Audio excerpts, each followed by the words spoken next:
How's it going, everyone? As always, my name is Jimmy Champagne. This is PSReady, my channel all about PlayStation. In today's video, I've got 3 topics to cover, starting out with the Xbox DualSense. Second on the list, here's why we don't have full themes on the PS5, but there is an upside. And third, I'll cover everything PlayStation announced at CES. All right, let's jump into the first topic here, which is the Xbox DualSense. When you compare the two controllers, the Xbox Series controller and the DualSense, I think the DualSense is finally the one that PlayStation released where everyone kind of unanimously agrees that it is the best controller. I understand though that some people like the offset sticks, where on the Xbox, the left stick is higher up than the right stick, whereas on the PlayStation, since the very beginning, ever since they introduced the first DualShock after the PS1 controller, they've had symmetrical sticks. Now, I've played on everything before. When I was on PC, I was using my Xbox controller with the offset sticks. When I was on PlayStation, I was using my DualShock 4 and then my DualSense with the symmetrical sticks.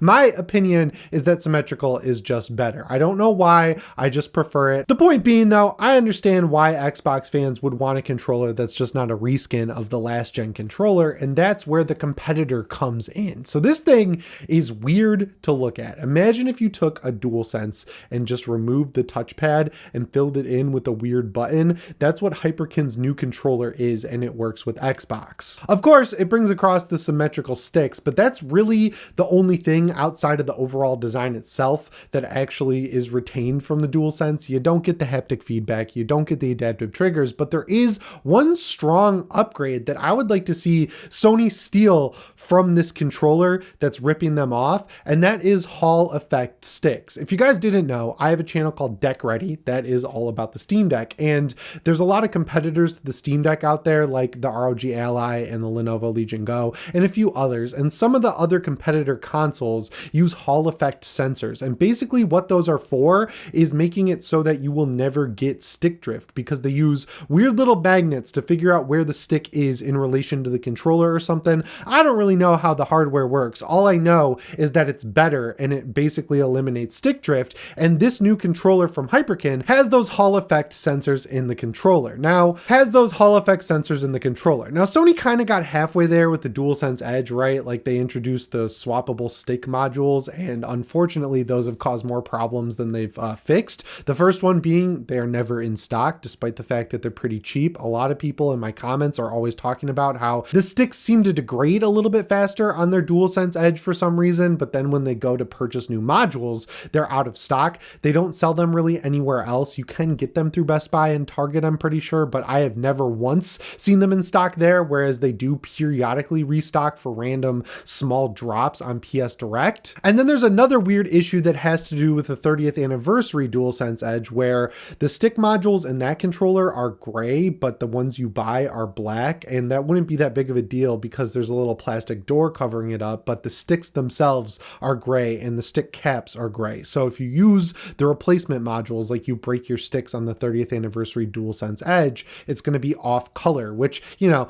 gray and black look good together. It's not that big of a deal. It's just a weird oversight, especially from Sony, who's really good at making premium hardware most of the time and is also charging over $200 for these controllers. Like, there should be options for people with the 30th anniversary controller. Another huge drawback that the Xbox DualSense has is that it's wired. Now, if you're someone who uses the DualSense on PC, that's not that big of a deal because Sony refuses to introduce wireless drivers for the DualSense on PC. So if you play a game like God of War Ragnarok or any game that supports DualSense features, you need to plug it into the PC to take advantage of those. You can connect it with Bluetooth and then use Steam input, but that just tricks the game into thinking it's an Xbox controller. So not only do you lose out on haptic feedback and adaptive trigger support, but every time you see a button prompt in the game, it'll be Xbox buttons. The controller situation, it's wild. It's just really weird how far it's all diverged, but I think it's cool that Xbox fans are going to have an opportunity to get the better controller, even if it is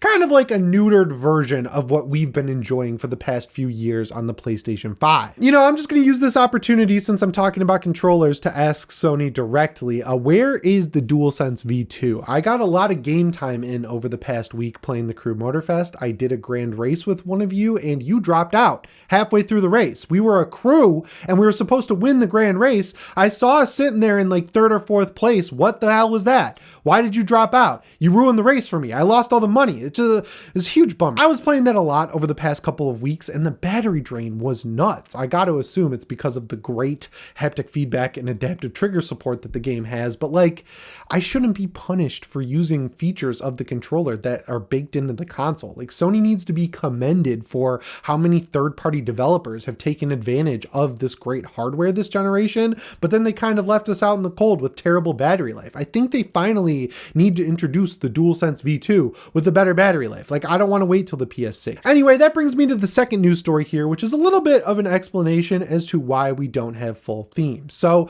something different this generation with PlayStation is that there's a lot of updates that actually add in features. Part of that is because it shipped kind of not ready, like 1440p support, for example, and the SSD drive on the console were not there at launch, and then they were quickly or kind of slowly added in with software updates in the future. But one thing people have been begging for, myself included, of course, is themes. Where are the themes? Everything from the PSP to the PS3 to the PS4 and the Vita. The Vita was able to figure out themes or at least custom backgrounds, and we have nothing of that sort on the PlayStation 5. And now we kind of have an explanation for it thanks to the Welcome Hub, which is kind of like that weird half step they did where they introduced a new splash screen that happens every time you start up your console. You can customize it with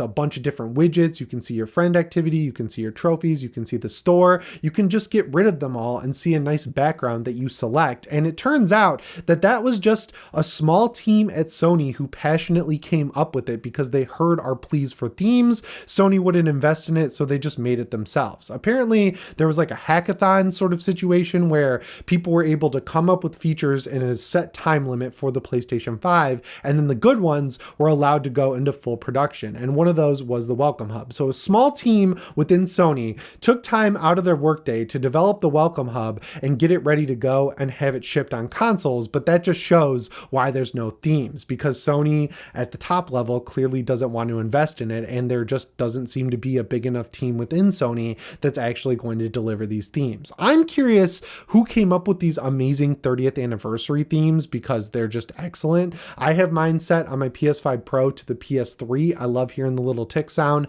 I love that they kept the clock with the orange PlayStation logo with the square circle cross triangle layout at the top right. I don't want to come down too hard on them for this because at the end of the day, it doesn't matter that much. Like, you barely ever see the home screen of your console, right? Like, theoretically, you're just playing games on it, so you're never going to see the home screen. But I had a PS2 theme for a long time on my PS4 Pro, and getting that PS2 intro sound, those cool crystals in the background, it was very nostalgic for me, and it gave me like a weird sense of relaxation because, you know, when you get older, you got a house, you got a job, a lot of that time that you would spend in college or high school where you'd get home from school, you'd do your homework, or you'd get back from class and do your studying, and then you'd have your whole night available to do whatever you wanted, which is gaming. I don't really have that anymore. Like, last night, I was going to play some Kingdom Come Deliverance because I'm like really close to the end and I want to beat it before 2 comes out. Then my wife is like, I threw a sheet down the laundry chute and it got stuck. So I threw some towels down to push it down. I threw some more stuff in, and lo and behold, it's all stuck. So I had to stick together 3 Swiffer rods and jam them up my laundry chute and literally drag down towels close enough to where I could use a grabby arm thing to pull them out. That's how I spent most of my night. So I only had a couple of hours for gaming. I look at all my devices and I just default to the PS5 because, of course, it's the easiest one to get into. It's amazing. You just start it up, you play the game, you're into the game. So I think the PS5 is in a really great spot at giving me the ability to just sit down on my couch and play games. But at the end of the day, I would love to have some themes on my console just to lay it out and give me that nostalgic feeling that I got with the PS2, where it's like I can get out of chore mode or work mode or whatever like weird jammed up mode my brain is in and just get like relaxed and ready to play some games. It really does make a little bit of a difference that goes a long way. Anyway, that brings me to the third news topic of today's video, which is the disappointing showcase of stuff at CES. So the first thing they showed episode off is an update on the Horizon TV show. So the last time we talked about this, Netflix was making a Horizon TV show. It was about to be put into production, and then the creator walked away and they canceled it. So what Sony did is, it seems like they took the rights back, and now Columbia Pictures, which is Sony's like actual good movie brand, and PlayStation Productions are teaming up to turn Horizon into a movie. I gotta be real.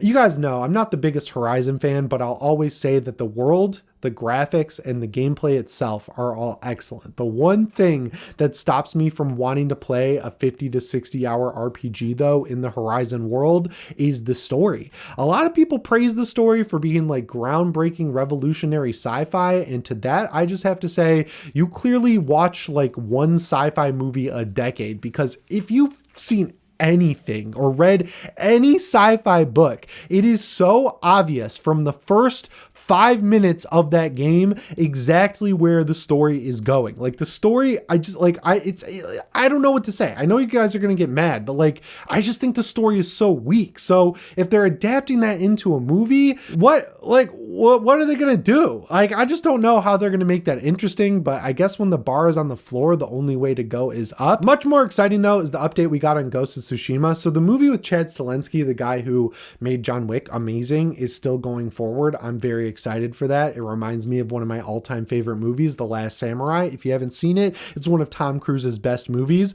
But they're also doing another project in the Ghost of Tsushima world called Legends, where I guess it's going to pull the characters from the multiplayer mode and turn that whole story into an anime. And it's one of the greater production teams from Star Wars Visions. I don't know anything about anime, but I do really like the Ghost of Tsushima world. Why are we focusing on a Ghost of Tsushima movie and a Ghost of Tsushima anime and then moving to a completely new story with a new character in the sequel game? I don't know, but I'm glad they're spending time in the world that people like, the one that they've spent 30 to 40 hours in with Ghost of Tsushima.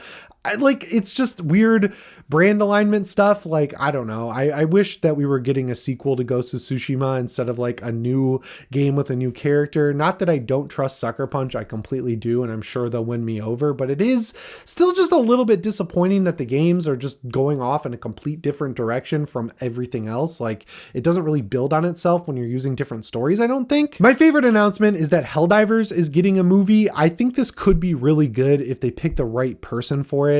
You guys probably don't know who this director is, but one of my favorite directors is Joe Lynch. His movies are amazing. He did stuff like Mayhem. He has that great sense of tone between extremely visceral gore and a heartfelt story, which is just perfect for Helldivers. And, I don't think they're going to spend too much money on the budget. Just, I'm really into movies and I know how the business works. So you could probably get him to come in and stretch a dollar pretty far and turn out pretty good. I was going to say Eli Roth because Thanksgiving is one of the best slashers that's come out in a long time, but then you look at Borderlands and you're like, wow, he really screwed that up. So yeah, I think Joe Lynch would be a great choice for Helldivers. I think they need to find the balance and not make it super real world political, because that's the worst part about Helldivers is the consistent, constant arguing about whether or not it's satire and what it's satirizing on Twitter. I don't give a shit. I care about the gameplay in that game, and the gameplay is immaculate. It's funny, it's fun, it's exciting. Bring that tone to the movie and I feel like it's a slam dunk. Obviously the Helldivers movie is where I'm at. Let me know what you think down in the comments below. Remember to subscribe and set your notifications to all if you haven't already. As always, my name is Jimmy Champagne. I'll see you in the next one. Thanks for watching and shape on.